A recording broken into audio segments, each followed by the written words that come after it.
बताओ भैया, सिंपल में ओम का नियम क्या है कि जितना अधिक विभव में अंतर उतनी अधिक धारा। सही है क्या?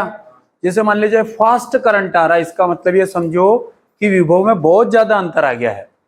विभव में ज्यादा अंतर का मतलब कहाँ ज्यादा भी विभव है जहां से आ रही है, और कहाँ विभव कम है जहां पर करंट जा रहा है। ठीक है, तो विभव में अंतर जितना अधिक होगा धारा उतनी फास्ट प्रवाहित होगी। ठीक है ना, उतनी फास्ट चलेगी।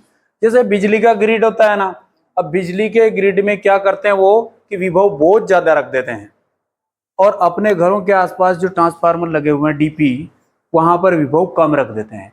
यही कारण होता है कि कम क्षय होते हुए भी अपने घरों में लाइट आ जाती है। अगर ऐसा नहीं करते तो आधी लाइट तो रास्ते में रह जाती। तो विभव में जितना अधिक अंतर होगा विद्युत धारा का प्रवाह उतना फास्ट होगा। ठीक है, सीमाएं लिखिए आप नीचे, ये ओम के नियम की सीमाएं हैं। Limitations of Ohm's law. पहला, यह नियम केवल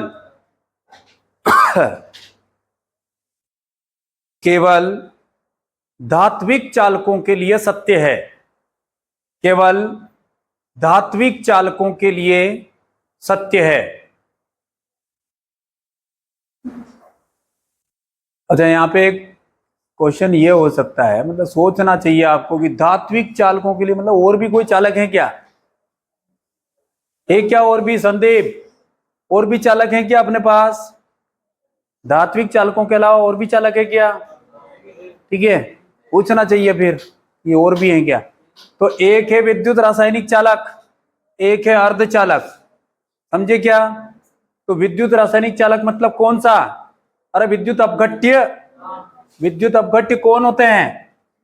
वे पदार्थ जिनमें विद्युत धारा प्रवाहित करने पर अपने अवयवी आयनों में विभक्त हो जाते हैं, इलेक्ट्रोलाइट्स कहलाते हैं विद्युत अपघट्य। फॉर एग्जाम्पल अगर बात करें, ये आपके पास कॉपर सल्फेट है, इस कॉपर सल्फेट का आप इलेक्ट्रोलाइसिस करोगे तो ये कॉपर आयन में बदल जाएगा और ये सल्फेट आयन। करेक्ट है क्या? ठीक है, तो ये दोनों चार्ज को कैरी करेंगे इधर से उधर आयन। ठीक है, तो एक विद्युत रासायनिक चालक और अर्धचालक कौन होते हैं? प्राकृतिक अर्धचालक सिलिकॉन और जर्मेनियम है। प्राकृतिक अर्धचालक सिलिकॉन और जर्मेनियम। बाकी कृत्रिम अर्धचालक गैलियम आर्सेनाइड वगैरह है, इनको बनाया जा सकता है। और इस अर्धचालक के कारण ही प्रकृति में इलेक्ट्रॉनिक जितने भी उपकरण उनका आकार छोटा हुआ है। पहले ऐसा टीवी रहता था, पिक्चर ट्यूब रहती थी, उस वो E/M मेथड पे ऑपरेट होती थी। ठीक है ना, मेथड है ये अभी कट गया है आपके बाकी सिलेबस में, साइंस में है अभी भी ये। तो E/M मेथड पर चलती थी। अब क्या है? अब आ गया भैया आईसी। आईसी का फुल फॉर्म जानते हो क्या? ठीक है, ये आपके पास है integrated circuit. Integrated circuit. Circuit का मतलब क्या सत्यम? सर्किट मतलब परिपथ। ठीक है, इंटीग्रेटेड सर्किट, हिंदी में बात करें तो लघु पतित परिपथ। जैक किल्वी इसको पहले डिजाइन करने वाले साइंटिस्ट हैं, जैक किल्वी। ठीक है, इस आईसी के कारण इलेक्ट्रॉनिक चीजें जो है वो 10 गुना आकार कम हो गया उनका। पहले टीवी का कैसा साइज था, अब कैसा? एक दीवार पर आप हैंग कर दो, टांग दो उसको, ऐसा टीवी आ रहा है। एलईडी जिसे बोले, एलईडी का फुल फॉर्म क्या होगा भैया? कोई बताएगा क्या? एलईडी का फुल फॉर्म बोलो रे भैया।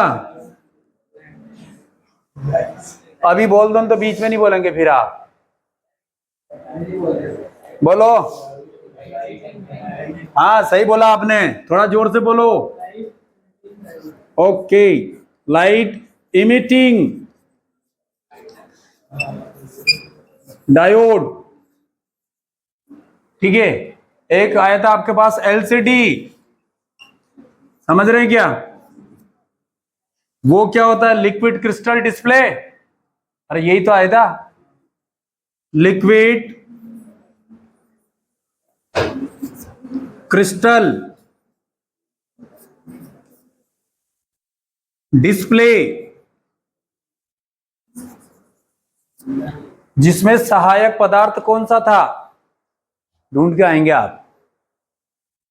तो हम ये बात कर रहे हैं कि यह नियम केवल धात्विक चालकों के लिए। तो हमारा प्रश्न ये होना चाहिए कि और भी कोई चालक है क्या?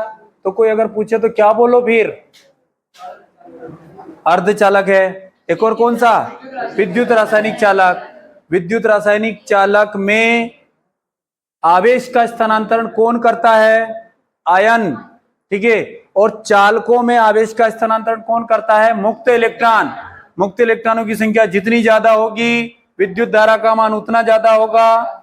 चालक तारों में धनात्मक धारा और ऋणात्मक धारा की दिशा एक दूसरे के क्या होती है? विपरीत। और अगर यह दिशा एक जैसी हो गई है तो उसको फॉल्ट लाइट बोलते हैं अपन। ठीक है, शॉर्ट सर्किट जिसे बोले अपन, तो शॉर्ट सर्किट होगा। कहने का मतलब फॉल्ट लाइट अपने घर पर आई है, मतलब सैद्धांतिक तरीके से हम क्या समझ सकते हैं कि पॉजिटिव करंट और नेगेटिव करंट का डायरेक्शन एक हो गया है। तो नेगेटिव करंट का मतलब इलेक्ट्रॉन धारा, इलेक्ट्रॉन धारा का मतलब अर्थिंग, और पॉजिटिव करंट जहां से अपन मेन स्विच आ रहा है। तो दो वायर होते हैं ना, कौन कौन से? एक फेज वाला और एक अर्थ वाला। अर्थ वाला मतलब इलेक्ट्रॉन धारा, और ये वाला जो है धनात्मक धारा। करेक्ट हो गया। प्रकृति में सबसे अच्छा चालक कौन है? चांदी। चांदी प्रकृति में सबसे अच्छा चालक है, उसका प्रतिरोध मिनिमम होता है। ठीक है, कम से कम होता है, इसीलिए वो इतनी ज्यादा महंगी है। और भी कारण है उसका, ऑर्नामेंट्स वगैरह बनते हैं उसमें। तो दूसरा लिखो आप, temperature of conductor should be constant. चालक का तापमान नियत होना चाहिए। चालक की भौतिक अवस्था में कोई परिवर्तन नहीं होना चाहिए।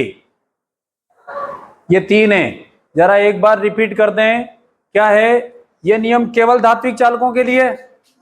भौतिक अवस्था में कोई परिवर्तन नहीं होना चाहिए, और चालक का तापमान जो है वो कांस्टेंट होना चाहिए, नियत रहना चाहिए। हो गया। ये अपनों ने किसकी बात करी? ओम का नियम और उसकी सीमाएं। मतलब ये सीमाओं का मतलब कमियां नहीं कह सकते उसको, उनका एक क्राइटेरिया रहता है। क्राइटेरिया का मतलब क्या हो गया? आपका जो क्लास है उस क्लास, वो 12th साइंस है, ये इसमें आर्ट वाला नहीं बैठ सकता है, क्राइटेरिया है ये। ठीक है, बैठ तो सकते पर उनके किस काम का ये, समझे ना? तो क्राइटेरिया मतलब सीमाएं। तो सीमाएं और कमियों में अंतर है। कमियों का मतलब जो निर्धारित है उसमें से भी कम दिया इन्होंने, उसको कमी कहते हैं। और सीमाओं का मतलब हमने यहां तक निर्धारित किया था। ठीक है, उससे बाहर वाला चीज जो है वो सीमा के बाहर रहेगा।